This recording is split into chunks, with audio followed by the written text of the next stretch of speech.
How to passcode lock WhatsApp on any iPhone. Tap on the WhatsApp icon on your home screen to open the app. In the bottom bar, tap on Settings. On the Settings page, tap on Privacy. Scroll down and tap on App Lock. Tap on the switch next to Require Face ID to turn it on. Authenticate when prompted to enable the lock. From here, choose the duration for how fast the lock engages as soon as you leave the app. Go back and tap on WhatsApp again to confirm it now requires your Face ID before showing chats. This secures your conversations using your iPhone's built-in authentication for quick and reliable protection.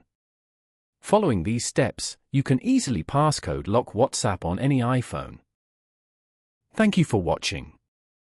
Please leave a like if this tutorial helped you, or leave a comment below if you have any questions related to the video.